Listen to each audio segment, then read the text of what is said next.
Do landscape. It's got the águila.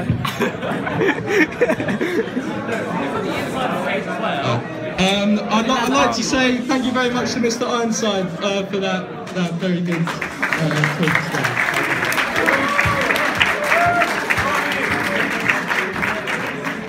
Now, we're no longer a boys' school, so I've taken inspiration from the new girls' uniform as I prepared this speech.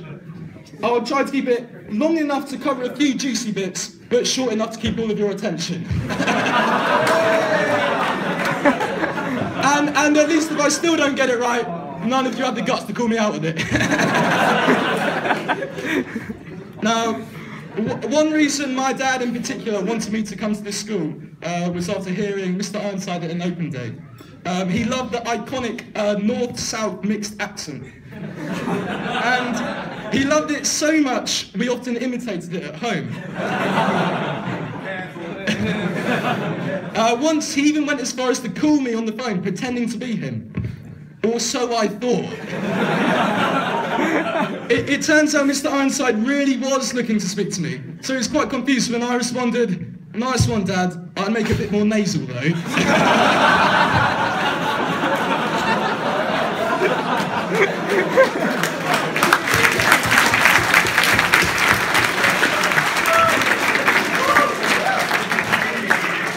So Mr. Ironside has worked for the school for 27 years as headmaster, and before that in the maths department, a fantastic achievement. I'm sure you're all great.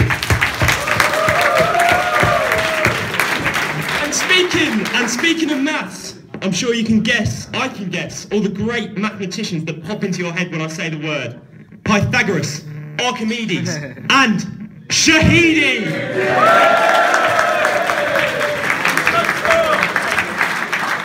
Yeah, Shahidi has been a huge influence on all of our maths careers. Didn't you drop maths as soon as you could? Let's skip over that. And despite me vaguely mocking him by wearing the Star-Nosed Mole t-shirts of a similar likeness on a Muffy day, he still let us watch Jules Holland at the end of the year. What a treat. And another famous mathematician we had the joys to learn from was the brilliant Mr. Richards. Now, we did invite him tonight, but he said he was only available tomorrow.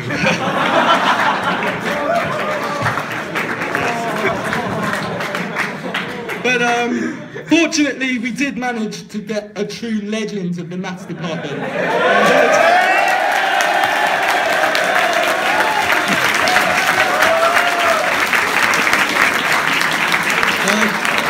Taking time out from his illustrious rap career is MC Ahmed. And rumour has it, he's got a new single dropping tomorrow called "We Found Love in the Drama Studio." Not sure what that one might be about. I'm sure you're all very sad though that we could not bring back an iconic German teacher tonight. Everyone's favourite Frau Steiner. All of you except Onyu, maybe. Onyu and Steiner had a rather complicated relationship. She seemed to like young Onyu in year 7, but rather randomly in a 7 Red lesson, she said she'd never invite him round to her house and "You'd eat my dog!"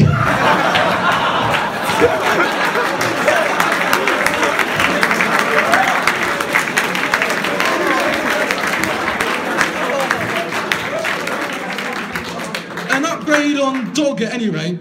You still might not want to try Steiner's speciality dish, more in a shirt. Describing her favourite recipe in the PTA cookbook, she said it immediately evokes the best things about Austria. But I'm sure I'm not the only one who'd pass on 2 slices of stale bread or 2 bread rolls from the day before. These should be soaked in milk.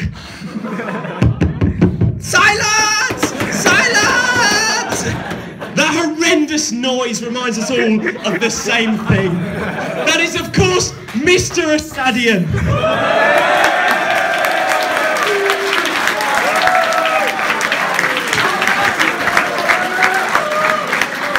Mr. Asadian, of course, had a rather wild and unpredictable temper. One minute he's wishing you a happy Nowruz, The next, he's screaming at you about the blood clots caused by those spinning things on the tables we all played with. Nonetheless, we all owe Mr. Asadian a great deal for create all those projects that we definitely did finish. The only project that I did finish was the Jitterbug project. Now, I was very proud of it, and to go and to show my mum, who said, "Very nice, Akchan."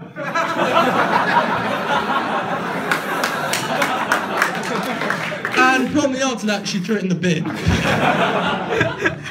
Speaking of DT, Mrs. Andrews has been a mainstay of the DT department throughout our years at SGS.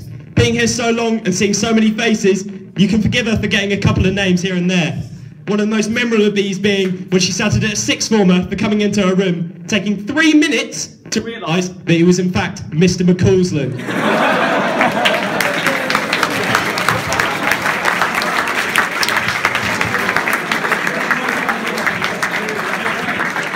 Now, one member of staff we haven't paid tribute to yet is Mrs. Sutherland, and she's not here tonight, but she did teach us a lot. From English to pre-U to how to avoid picking apart the minibus seats. Who can forget that assembly? Gents, beware the idle finger.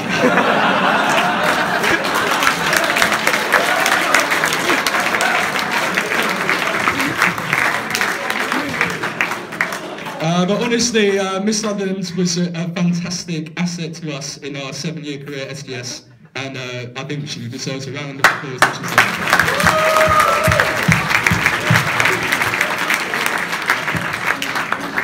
Now, looking around the room, I see so many familiar faces, all of which tell so many stories of our time at SGS. However, a large number of these stories occurred away from the school grounds on some fantastic trips away from our school careers. Now let's go back to a simpler time, year 7. Having just finished our end of years, we were whisked away to the infamous 2-star hotel in Rhineland by hair gunning Mr. Davis and Dr. Trent. It was a fantastic trip, but not for one of our star athletes, Josh Fashoro. With his roommate Nadir using one of the beds for his collection of food and the other to lie on, Josh decided to leap onto the final remaining bed. Sadly, the bed did not think it was such a good idea. It splintered into many pieces. With his pride in as many pieces as the bed, and trying to recover from Gunning's reprobation, Josh spent the rest of the trip in a rather subdued mood. We might remind Mr. Gunning that Josh is yet to pay for his damages, and he hasn't been back to Germany since. The trip was slightly better for Josh's roommate Nadir, however. He achieved something no one believed possible, and despite desperate pleas from both his friends and even the teachers, he took the brave decision not to shower for the whole week.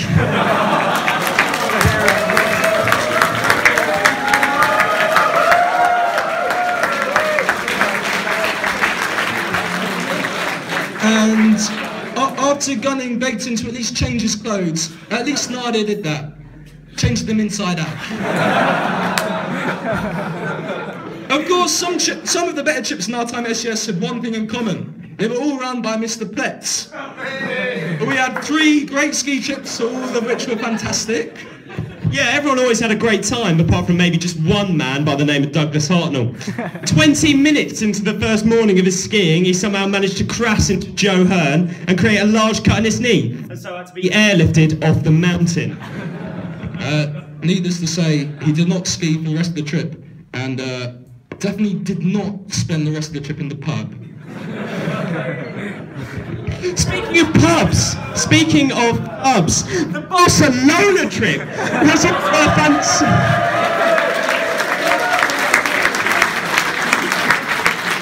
The Barcelona trip was a fantastic trip for Year 12 geographers.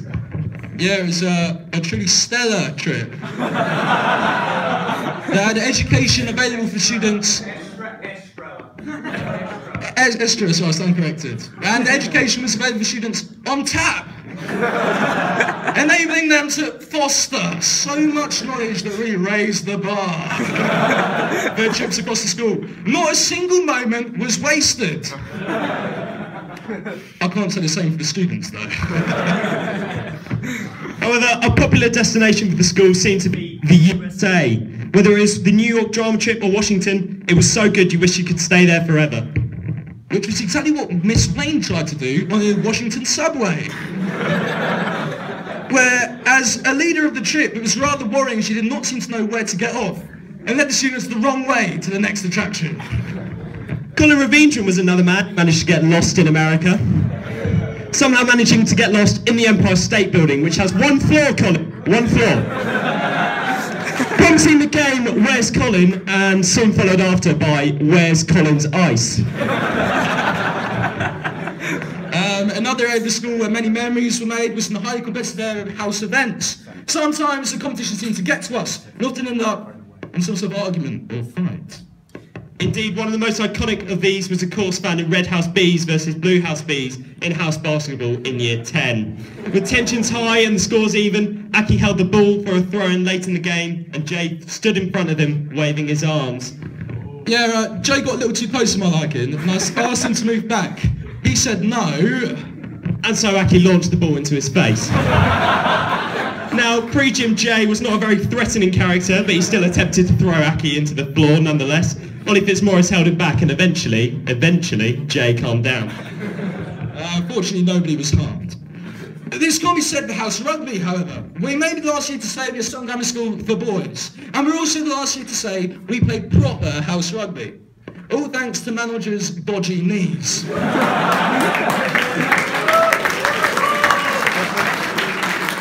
We remember the tears and the rather odd position of his leg, but at least he didn't cry for his mummy.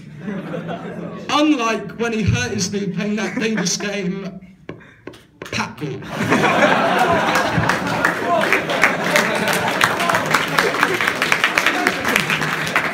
Poor Manoj also suffered a horrendous injury during D.V. Bronze, where he woke up in the middle of the night, crying out and screaming. Such was the pain in his leg, only to reveal in the morning it was simply cramp.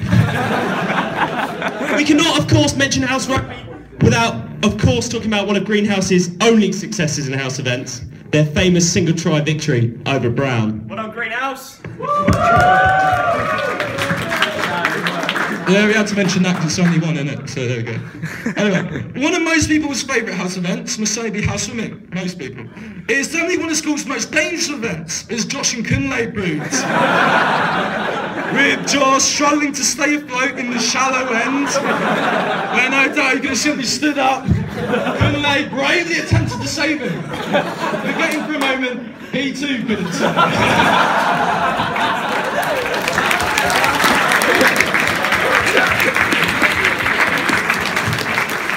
Both escaped with their lives barely. Our swimming, of course, leaves something burnt into my memory, something I shall never forget. This is, of course, the sight of Chris Stone squeezed into his Speedos.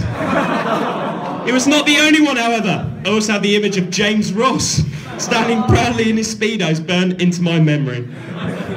And while they wore too little west, we probably went too far the other way and wore a full wetsuit. One of our least favourite events, of course, though, was house cross country. Dominic Allgood probably hates it more than most, however, as in year 9 he seemed on course to win the whole event, holding a slender lead just before the water jump. Sadly, he performed the runner's version of Gerard's slip, falling headfirst into the water jump, and at that moment the cup slipped out of his hands. Nathan de Cruz and Chris Stone might have come a close second, had they not been running, or in Chris's case walking, in the wrong way. We cannot talk about sport, of course, without talking about one of the most charismatic teachers in the school, Mr. Blunt. Who could forget him completely making up a story about one game session getting struck by lightning? Now, we know it was lying. It's earlier that afternoon, Daniel Bryan had smashed the ball into top bins during a football match, true Jagielka style. And as we all know, lightning doesn't strike twice. Now, Kunle, you might have thought you were too good for that standard of football in which Dan scored that goal, and you would have been delighted when you were called up to the first 11 in the National Cup game. After a day of planning formations and tactics, it was all set to go, before they realised there were not enough seats on the minibus. And Waller forced them off to let Greg Ritchie on instead. At least, Kunle, you did become a regular for the first, and ended up playing in front of proud parents and Sutton Grammar's most loyal football supporter, Alex Williams, who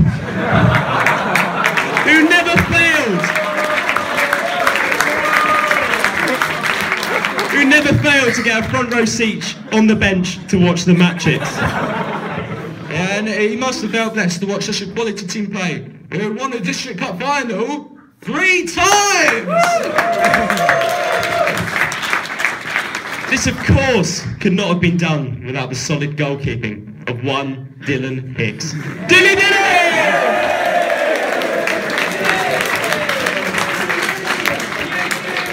Now, it didn't always seem that our year would become the footballing powerhouse that it did.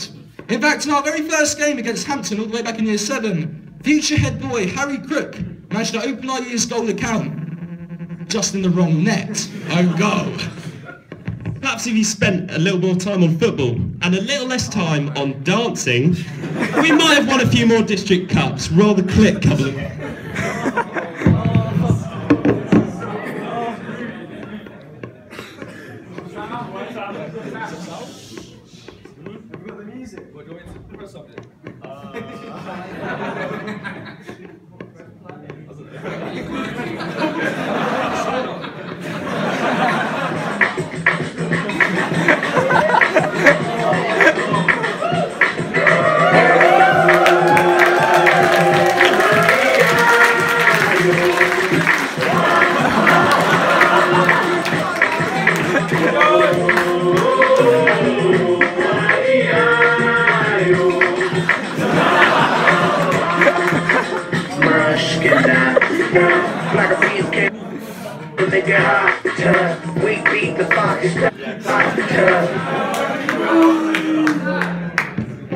You can find the rest of that on Facebook.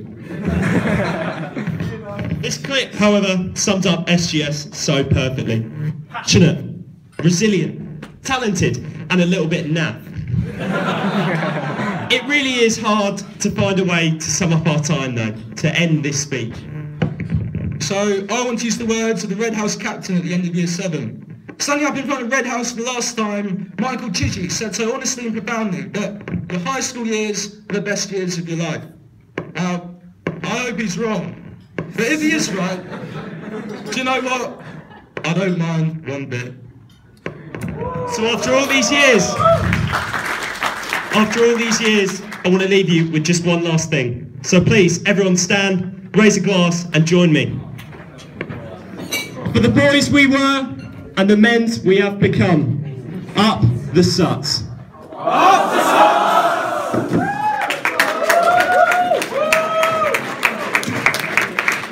And now we'd like to welcome Harry Crook, I think.